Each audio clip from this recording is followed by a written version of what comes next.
नमस्कार साथियों, मैं आपका साथी अनिल गुर्जर। साथियों, आज के इस वीडियो में हम बात करेंगे यूडाइस पोर्टल पर ऐसे बच्चों के संबंध में जिनको कि हमें हमारी संस्था में इंपोर्ट करना है।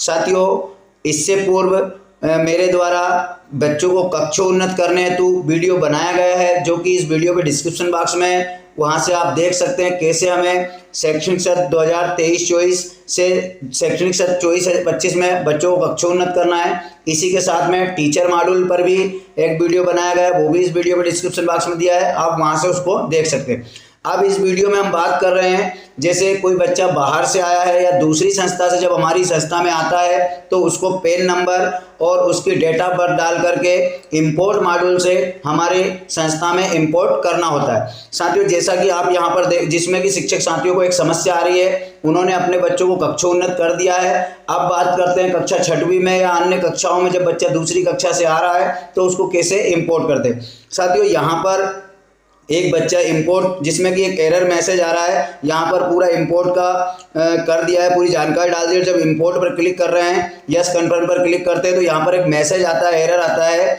School should completed progression module first in order to import student. साथियों, ये मैसेज क्यों आता है इसे हम देखेंगे। तो अब हम पहले देख लेते हैं कि इंपोर्ट करते कैसे हैं। तो यहाँ पर आप देख रहे हैं सूची, ये पूरे इंपोर्ट मॉड्यूल की सूची, इंपोर्ट मॉड्यूल है। इस इंपोर्ट मॉड्यूल पे हमने क्लिक किया तो यहाँ पर 3 ऑप्शन आपको देखने को मिलेंगे, इंपोर्ट विद इन स्टेट, इसके बाद इंपोर्ट आउटसाइड स्टेट और इसके साथ ही drop box inactive student list. साथियों, इस 3 में से हमें किसका उपयोग कब करना है। जैसे कि आपको पता है कि हमारे पास बच्चे की नेशनल आईडी भी है और डेट ऑफ बर्थ भी है, तब हम इस ऊपर वाले ऑप्शन का उपयोग करेंगे जिसमें विद इन स्टेट। जब नेशनल आईडी भी आपको पता हो और डेट ऑफ बर्थ भी पता हो तो सीधे हम इस पे क्लिक करके बच्चे की नेशनल आईडी यहाँ पर डालेंगे ऊपर और यहाँ पर आईडी डालकर गो पर क्लिक कर देंगे तो वहीं पर जाते हैं जहाँ पर हमें इंपोर्ट करना होता है। दूसरा कंडीशन ये बनती है कि हमें नहीं पता कि बच्चे की नेशनल आईडी क्या है, तब हम नेशनल आईडी किससे सर्च करते हैं। तो उसके लिए जाते हैं हम ड्रॉप आउट में। ड्रॉप आउट में हम हमारे स्टेट पूरे मध्य प्रदेश के जिस भी स्कूल का बच्चा होगा उसका डाइस कोड से हम यहाँ पर सर्च कर लेंगे। तो इस प्रकार से ऑप्शन हो जाते हैं। यहाँ पर हम एक संस्था का डाइस कोड डालते हैं, उसके बाद हम आगे देख। तो साथियों, यहाँ पर मैंने एक संस्था का डाइस कोड डाला है और डाइस कोड डालने के उपरांत नीचे इस संस्था द्वारा जितने भी बच्चों को अपने यहाँ से ड्रॉप आउट किया है, मतलब इस संस्था से जिन बच्चों ने टीसी ले गए हैं उनको टीसी विदाउट स्कूल किया गया है, तो वो बच्चे यहाँ पर ड्रॉप आउट में दिख रहे हैं, ड्रॉप बॉक्स में दिख रहे हैं। अब इन्हीं में से इन बच्चों को मिडिल स्कूलों में जोड़ना है तो हम कैसे जोड़ेंगे। तो उसके लिए यहाँ पर सीधा भी ऑप्शन दिया, जैसे हमने हमारी स्कूल खोली और हमें किसी एक बच्चे को यहाँ से इंपोर्ट करना है तो उस बच्चे का नाम देख लीजिए और सीधे यहाँ पर हम क्या करेंगे कि जो इंपोर्ट का ऑप्शन आ रहा है इस पर हम टिक कर देंगे। तो पुनः हम यहाँ पर देख रहे हैं आप, उसकी नेशनल आईडी जो है, पेन नंबर जो है वो आ चुका है। अब हमें केवल मात्र उसकी डेट ऑफ बर्थ यहाँ पर डालनी होती है, तो हम यहाँ पर डेट ऑफ बर्थ फिल कर देते हैं। अब हमने यहाँ पर डेट ऑफ बर्थ फिल कर दी। अब हम गो पर क्लिक कर लेते हैं। तो जैसे ही हमने गो पर क्लिक किया, बच्चे की पूरी जानकारी आ गई कि संबंधित संस्था ने इसको अपनी संस्था से यूडाइस पर कक्षोन्नत कर दिया है और ड्रॉप बॉक्स में स्टूडेंट को डाल दिया है। अब इसको हम आसानी से जो है हमारी संस्था में मैप कर सकते हैं। आप तब तक यहाँ पर सर्च नहीं कर सकते या किसी बच्चे को अपने संस्था में मैप नहीं कर सकते, इंपोर्ट नहीं कर सकते, तब तक कि वो संस्था यूडाइस पर उस बच्चे को ड्रॉप बॉक्स में ना डाल दे।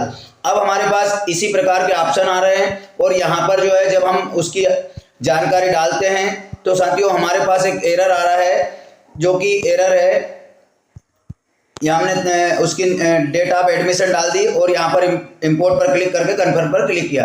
तो यहाँ पर देखिए स्कूल से ये हमने पहले बात करी। अब इस एरर को कैसे हटाना है, मुख्य बात यहाँ पर है। तो हम क्या करेंगे, पुनः हम प्रोग्रेशन एक्टिविटी में आएंगे और प्रोग्रेशन एक्टिविटी में देख लेते हैं कि हमारी सभी कक्षाएं फाइनलाइज हुई है या नहीं हुई है। तो हमने कक्षा 6 को ओपन किया, सेक्शन को ओपन किया।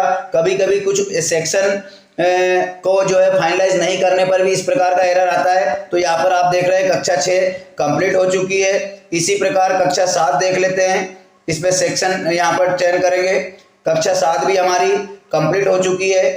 इसके साथ कक्षा 8, तो कक्षा 8 भी हमारी यहाँ पर कंप्लीट हो चुकी है, उसके बाद भी यहाँ पर एरर आ रहा है। तो वो एरर कहाँ से आ रहा है, उसको कैसे करना है। तो साथियों हमने पर्टिकुलर एक एक कक्षा को फाइनलाइज कर लिया है। उसके लिए ध्यान से देखेंगे, पुनः हम प्रोग्रेशन एक्टिविटी में जाएंगे और प्रोग्रेशन एक्टिविटी में जाने के बाद में यहाँ पर जो आप 4 ऑप्शन देख रहे हैं, इसमें से जो फाइनलाइज प्रोग्रेशन है, लास्ट वाला जो ऑप्शन है फाइनलाइज प्रोग्रेशन, इस पे हम टिक करेंगे और यहाँ पर एक चेक बॉक्स है, इसमें टिक करेंगे और सबमिट पर क्लिक कर देंगे।